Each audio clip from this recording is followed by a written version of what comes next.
এই পৃথিবীতে শর্টকাট বলে কিছুই হয় না বন্ধু। তুমি যেই জিনিসটাই আজ বিনা পরিশ্রমে শর্টকাটে পেতে চাইবে সেই জিনিসটা কিন্তু তুমি পাবে না। তোমার এই কথাটা শুনতে খারাপ লাগলেও এটাই সত্যি বন্ধু।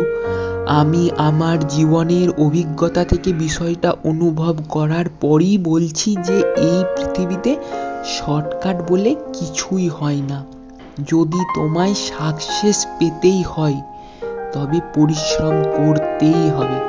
শর্টকাট মানে তুমি ভাবছো আজ যেই কাজটা হাতে নিলাম কালই ওই কাজটাই সফলতা পাবো। না না বন্ধু, সফলতা পেতে গেলে চাই ধৈর্য, চাই আত্মবিশ্বাস।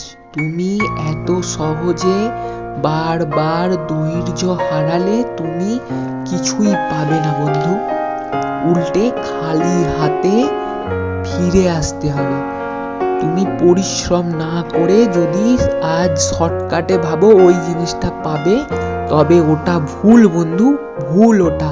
তাই আজ থেকে নিজেকে পরিবর্তন করো আর এটাই বলো যে আমাকে ওই কাজটা করতেই হবে, যত কষ্টই আসুক, যত বাধা আসুক, যত মানুষই তোমার বিরুদ্ধে কথা বলুক, তোমাকে তোমার আত্মবিশ্বাস, তোমার ধৈর্য আর তোমার ওই জিনিসটার প্রতি লক্ষ্যে তোমাকে স্থির থাকতেই হবে, তোমাকে লক্ষ্যে পৌঁছাতেই হবে।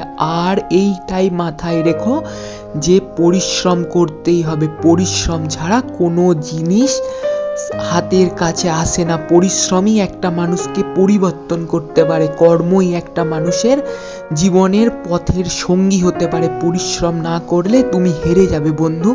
অলসতা কখনোই সফলতা এনে দিতে পারে না বন্ধু। তাই তুমি নিজেকে পরিবর্তন করো আর পরিশ্রমী হও, আর নিজেকে এই জিনিসটাই মাথার মধ্যে ঢুকাও যে আমাকে পরিশ্রম করতেই হবে, পরিশ্রম করতেই হবে আর পরিশ্রম করতেই হবে। আর ধৈর্য ধরো আর সফলতা তোমার কাছে আসবেই। তুমি জীবনে সফল হবেই এবং ওই কাজটাতে তুমি সফল হবেই। প্লিজ সাবস্ক্রাইব করে দিন।